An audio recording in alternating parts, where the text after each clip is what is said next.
আমি এইটুকু বলতে চাই, এখানে যারা বিশিষ্ট ব্যক্তিবর্গ আছে, আপনাদের সামনে আমি একজন অতি নগণ্য। আমাকে যে সম্মান দেখিয়েছেন তার জন্য আমি আপনাদেরকে কৃতজ্ঞতা প্রকাশ করছি। আর বিশেষ করে আমরা জানি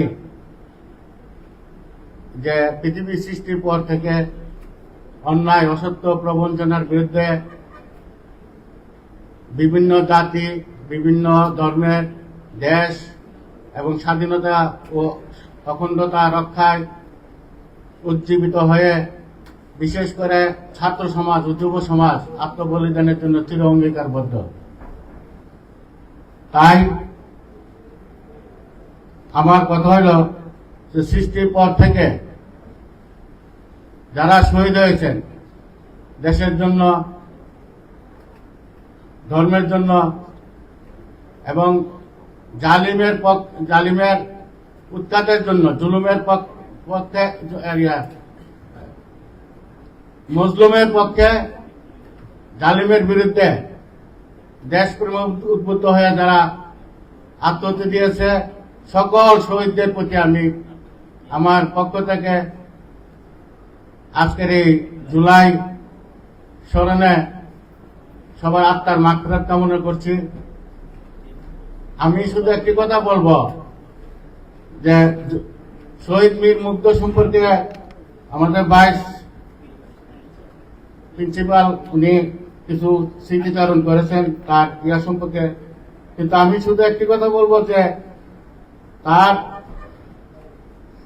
সাথে শহীদ রেদন আহমেদ রিয়াদের যে শহীদ হয়েছে পরের দিন, তারও খবর একই সাথে আছে।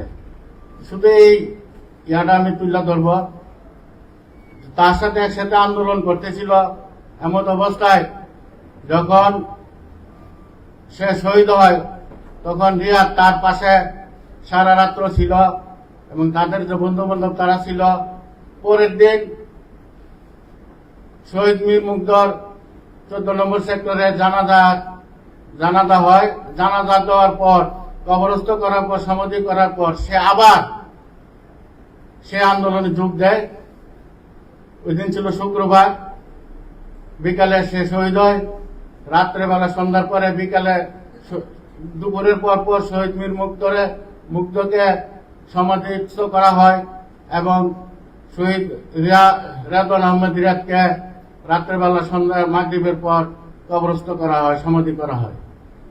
শুধু আমি একটা কথাই বলবো আপনাদের সামনে, যে তাদের যে রক্ত দিয়েছে 71-এ, আমরা এদেশের সাধারণ মানুষ সহ 71-এর স্বাধীনতা যুদ্ধ, যে যুদ্ধ না হলে এদের স্বাধীন হতো না, সেই যুদ্ধের মাধ্যমে এদের স্বাধীন হয়েছে।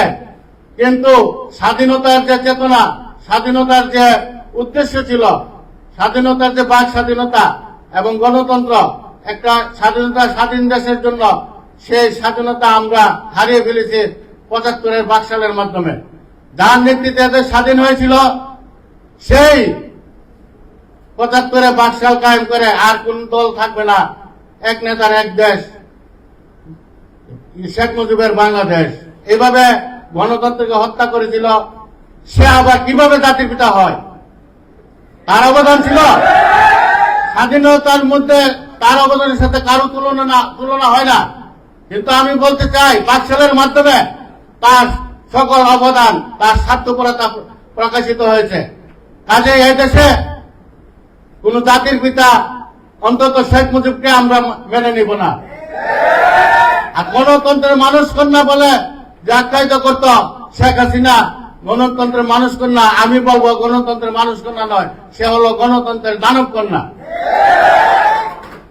তার যে আয়রন লেডির যে উপাধি ছিল, কিভাবে এই শেখ হাসিনাকে আমি ঘৃণা করবো, স্বৈরাচারী সরকারকে ঘৃণা করবো, সেই ভাষা আমার নাই। কাজেই এ দেশে ফ্যাসিস্ট আওয়ামী লীগের যে রাজনীতি, এই রাজনীতি এই দেশের মানুষ ভবিষ্যতে গ্রহণ করবে না। আমাদের মধ্যে ঐক্য থাকতে হবে। যেমন স্বাধীনতার সময় যে ঐক্য ছিল, সারা বাংলাদেশের আপামর জনগণ দু একজন কিছু তো থাকবে, সারা যেমন ঐক্যবদ্ধ হয়েছিল।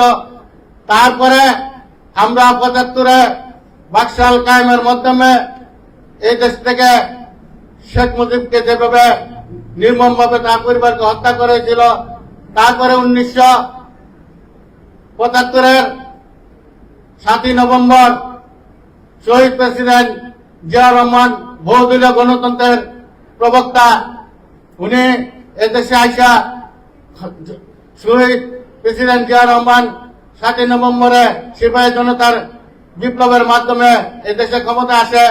ক্ষমতা আসার পর এদেশের আল্লাহ সহযোগিতা করেছে, এদেশের মানুষ স্বাধীনতার যে সুফল সেই সুফল পেয়েছিল। কিন্তু শহীদ প্রেসিডেন্ট জিয়া রহমানও বেশি দিন ক্ষমতায় থাকতে পারে নাই। দেশি এবং বিদেশি চক্রান্তের মাধ্যমে শহীদ প্রেসিডেন্ট জিয়া রহমানকে হত্যা করা হয়।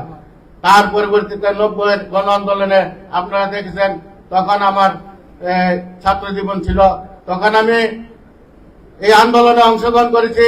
৯০-এর গণ আন্দোলনে, স্বৈরাচার বিরোধী আন্দোলনে আমরা আন্দোলনের মাধ্যমে তিন দলীয় জোটের রূপরেখার মাধ্যমে যে অন্তর্বর্তীকালীন কেয়ারটেকার সরকারের প্রবর্তন হয়েছিল, সেই প্রবর্তনের মাধ্যমে আমরা এদেশে আশা করছিলাম যে আগামী দিনে দেশে গণতন্ত্রের অভিযাত্রা এবং দেশের স্বাধীনতা সার্বভৌমত্ব উত্তরোত্তর এগিয়ে যাবে। কিন্তু সেই গণ অভ্যুত্থানের ফসল কিন্তু আমরা ধরে রাখতে পারি নাই। সেই গণতন্ত্রের ফসলকে এমনকি অন্তর্বর্তীকালীন সরকারের যে আশাকাঙ্ক্ষা ছিল, সেই সরকারও অন্তর্বর্তীকালীন সরকার প্রথাটাও এদের বাদ দেওয়া হয়েছে আদালতের মাধ্যমে। আমি শুধু আপনাদের কাছে ছোট্ট একটা আবদার রাখবো, জুম্মার নামাজ আমার বক্তব্য অনেক ছিল, আর আজকের যারা উপস্থিত আছে তাদের সামনে আমার বক্তব্য রাখার তেমন কিছু নাই। আমি একজন নগণ্য মানুষ, শুধু একটি কথা বলবো, ঐক্য এমন এক জিনিস, জুলাই বিপ্লবের মাধ্যমে, জুলাই আগস্টের বিপ্লবের মাধ্যমে ১৯৭১ পরে অভ্যুত্থান হয়েছে, কিন্তু জুলাই আগস্ট বিপ্লবের যে বিপ্লব বা অভ্যুত্থান যাই বলেন, এটা ব্যতিক্রম ধর্মী ছিল। এই দেশ যতদিন থাকবে, পৃথিবী যতদিন থাকবে, ১৯৭১-এর চেতনা এবং ২৪-এর যে জুলাই বিপ্লবের চেতনা এবং এই আন্দোলন এদেশের মানুষ ভুলবে না, চিরদিন স্মরণ রাখবে, এই আশাবাদ ব্যক্ত করছি। আর বিশেষ করে আমাদের যে ঐক্য থাকতে হবে, কারণ দেশ স্বাধীনের সময় যেমন সারা মানুষ ঐক্য থাকে, দেশ স্বাধীনের পর কিন্তু যার যার মতভেদে, যার যার আদর্শে বিভিন্ন দলে পরিণত হয়ে ঐক্য আর থাকে না। ২৪-এর যে আন্দোলন হয়েছে সবাই ঐক্যবদ্ধ ছিল, যেমন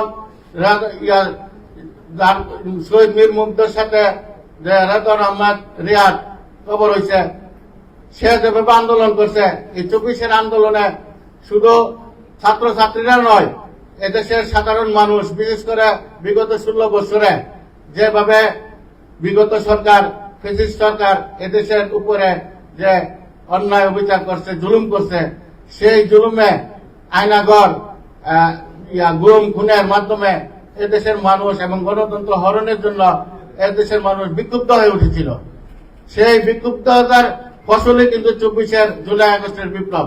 এই জুলাই আগস্টে যে আমরা ঐক্যবদ্ধ ছিলাম, এই ঐক্যবদ্ধ আবার কিন্তু ভেঙে গেছে, কারণ একটা ক্রান্তি লগ্নে সবাই ঐক্যবদ্ধ হয়, কিন্তু আন্দোলনের সফল হওয়ার পর সবাই যার যার দলে বিভক্ত হয়ে যায়। কিন্তু আমি মনে করি, বিশেষ করে আগ্রাসী ভারতের বিরুদ্ধে যে আগ্রাসী মনোভাব এবং এই দেশের মানুষের যে পানি লাগবে,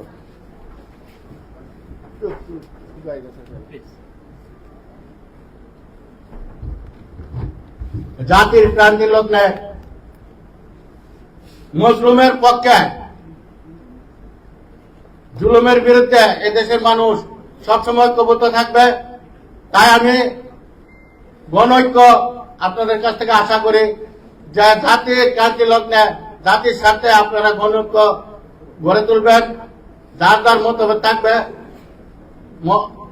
ঐক্যমত কমিশন করা হয়েছে, কিন্তু এই ঐক্যমত কমিশনে সবাই একমত হতে পারবে না, কারণ যার যার বিভিন্ন দল আছে, দলের পক্ষে তারা থাকবে। যতটুকু সম্ভব ঐক্যবদ্ধ হয়ে এই জাতিকে যেন আগামী দিনে আর এই জুলাই আগস্টের বিপ্লবের মতো যেন আর যেন মানুষের রক্ত দিতে না হয়, মানুষকে আন্দোলন করতে না হয়। সময়ের 1 পুর, অসময়ের 10 পুর। এই সময়টা কিন্তু আবার 2 বছর পরে থাকবে না। যতটুকু আপনারা চিন্তা করবেন এই দেশের জন্য, আগামী দিনে এই দেশকে সঠিক ভাবে এই দেশের স্বাধীনতার জন্য আর বলুণ্ঠিত না হয়, আর যেন কোনো মায়ের বুক খালি না হয়।